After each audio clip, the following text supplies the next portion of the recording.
Hey guys, it's Robin, RsIslandCrafts. Welcome to my craft room. This is my WiP It Wednesday video where I show you what I've worked on in the craft room this week, whether I touched it for just a couple minutes or I spent all week working on it. I feel like the piles keep getting smaller and smaller this week, and for me, I got a little frustrated. But let me show you what I did work on. As always, if you want to see the weekly baby quilt that I've made in its all full glory and see all the different rows and everything I put in, go ahead into the Talk Me Tuesday video from yesterday and I hold them up and I show you what they look like. Here is quilt number 1. Quilt number 2 is all folded up. And I have some strips left over. These are 4 inches, and after I stopped recording the Talk to Me Tuesday video, I do my Talk to Me Tuesday, then my WiP It Wednesday all in one shot because they're both similar, and as I have the stuff out, it's just easier to go ahead and record both of them. And I was thinking, if these are actually 4 inches, which I think they are, then maybe I'll just go ahead and do 2-inch binding and see if I can. I'll cut a little one off first and see if I can get it to fold around the quilt properly, and if that'll work out for 2 inches. I got a feeling that's going to be really cutting it too close, and I might just need to stick to my 2.5.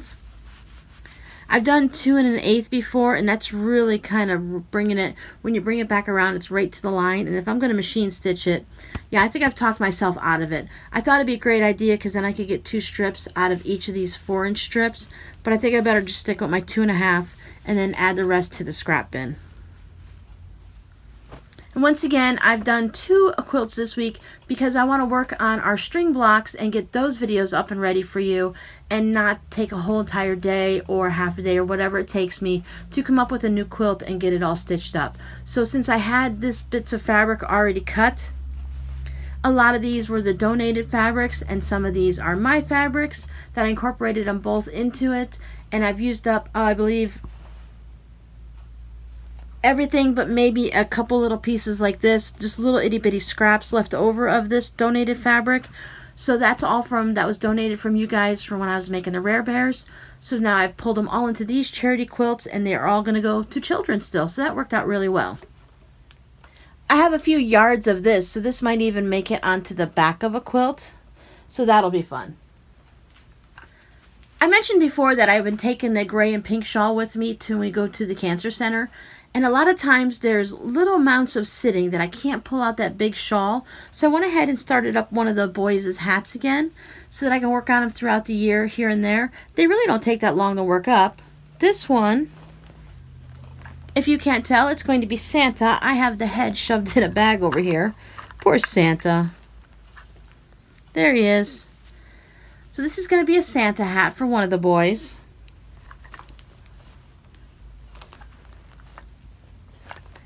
I was a little frustrated because when I pulled the ball of yarn out, I could see right in the beginning that there was a cut and that, well, they had to knotted it together. So I had to pull off all of this red and black right from the beginning before I can start the hat.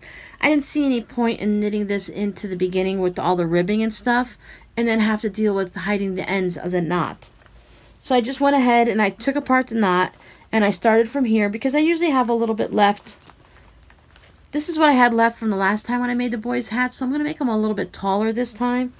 And if I run out, then I can always bring this in, or this, because they use the same gray yarn throughout. So this wouldn't be bad to put underneath the pom-pom. It's not like it's going to be very noticeable. So I can always make the hats just a little bit taller if I want. But this is what I work on when we first get there and we sit in the waiting room and you sit there for 5 or 7 minutes. Sometimes a half an hour or 45 minutes, but still the shawl's too big. And then we go back and we wait for Rob to get his port access. So you're either standing or sitting at a little table or, you know, just hanging out with him. And you could be waiting another 30 to 35 minutes. Once again, the shawl's too big. So I can stand and knit on this and talk to people and I'm still over in a corner not taking up space. And then we finally get to go back and sit in a chair and I can pull out the shawl. Did I pull out the shawl? Yes, I did. But some of the times when I pulled out the shawl, I just held it in my lap. I'm really getting burnt out on this, so I've decided I'm going to give myself that little break, and I'm going to put this away for the most part for a week. I'm not going to take this to the cancer center with me. This is like eating up so much of my time. I want to say it's eating up my soul, but that's just being overly dramatic. This is taking up a lot of my mind space and my knitting time, and I'm not able to work on the other projects that I really want to and need to get to. I'm not that far off from being done. I still have, once again, I'm talking 400 or 500 stitches on the needles here.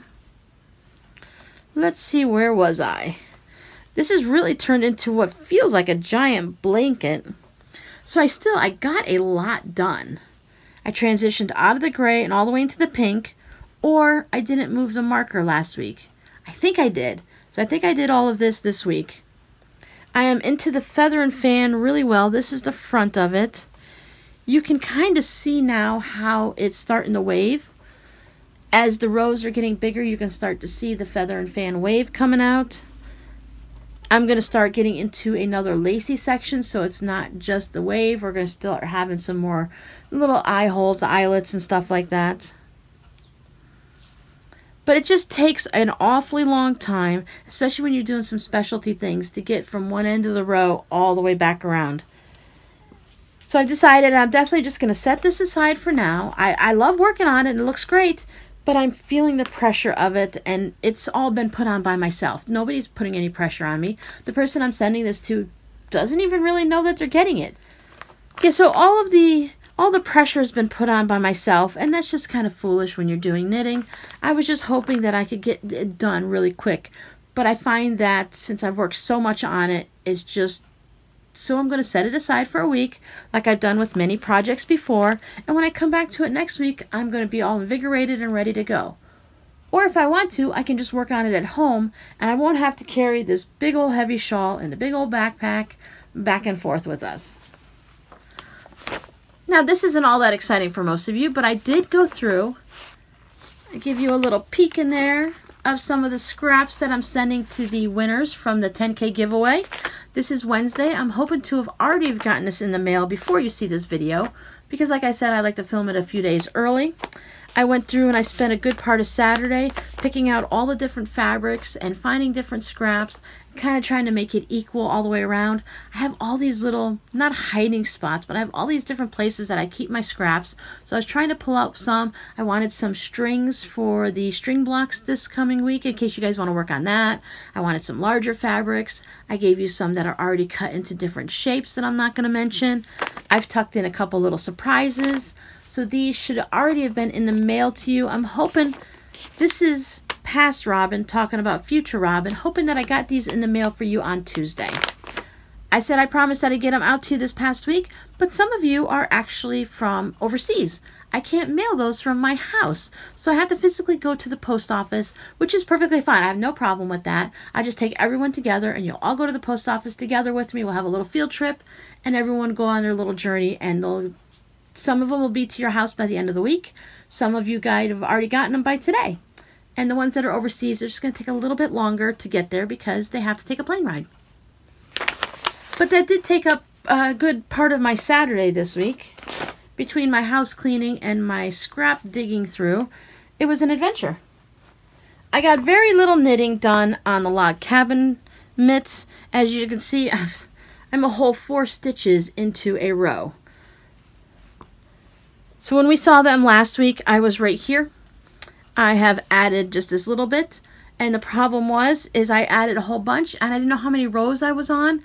I fell asleep, and then I had to pull it all the way back out and start over again, because you need to make sure you have a certain amount of rows so that they look the same on both hands and that they're not wonky.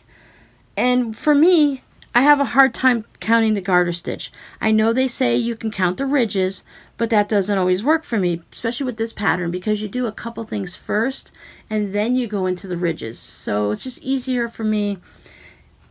I'm trying to get into the habit of marking them down with a pencil, but the rows go so quick because there's less than 30 stitches that sometimes I forget. So I'm trying to remember, trying to mark them down, trying not to fall asleep. These are going to be my main consideration this week because I've just been knitting on this for far too long for as simple of a project as that is. It's just been one of those things that I've been doing just before I go to bed at night, which is why I keep falling asleep because I'm so tired. I'll take these with me whenever we go to the cancer center, and then they'll get worked on really quick, hopefully, and there won't be as many distractions there, like, you know, a comfortable chair. So you may remember that I have been working on the hand piece blocks for the quilts. I think we might be on week 5 or 6. We have a nice block this week, and I have all the pieces cut out for it. I got as far as cutting the pieces out, and you have to draw the little lines on them for your seam allowance and all that. And I made it as far as making one flying geese or a goose. That's always been a talk.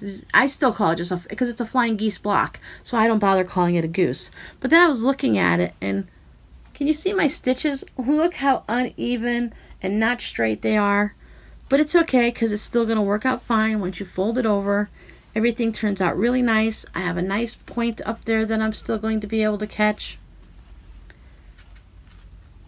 New block came out on Monday. I know that this did not get done by Monday, so then I'll just have 2 blocks to work on this week, because I'm not going to let myself get so far behind that I feel like I can't catch up and that I stop working on this, because I really do enjoy it. I've gotten the rhythm down with the needles, and then I've got my thread, and everything's going really well. So when I actually sit down to do it, it should probably only take me a couple hours to get this whole entire block done. There are a lot of pieces. There's half square triangles, there's pinwheels, and there's flying geese. But it's okay. It's still enjoyable, and it will get done. I might even take this with me one day when we go up for a treatment. And that's it. Yep, that's it. Very little pile this week. I didn't get a lot of progress done on hardly anything. I mean, I did get it done on that shawl. On 390 or 490, wherever I'm up to now, those stitches, getting a couple inches done is a lot of progress, but it just felt like I was just sludging through it like walking through mud. But it won't be much longer. I only have so much yarn and so many stitches to do, and that'll be done. And then I can go ahead and cast on the next shawl, right? So if you've enjoyed this video, don't forget to click that little like button. And if you want to see more of the videos of what I've been crafting during the week, or you want to join us with our sew-alongs on Fridays, please go ahead and hit the subscribe button. You ring that little bell, and YouTube will let you know anytime I have a new video up. And if you have any friends on social media or any friends and family that you think might want to sew along with us, or they enjoy seeing things that what other people are working on during the week, go ahead and click that little share button down below and let them know, come on over and hang out with us. And as always, don't forget to let me know what you guys are working on during the week, because I enjoy hearing what you're working on. And sometimes you kind of, when I can't actually be working on anything at the moment, it's really nice to go through the comments and read what everyone else is working on. And sometimes it helps me motivate to get back to what I'm working on. So next week I can say, hey guys, I finished a project. Because I don't think I've finished one lately, have I? No worries. There's always next week, right? And speaking of next week, I'll see you then. Bye.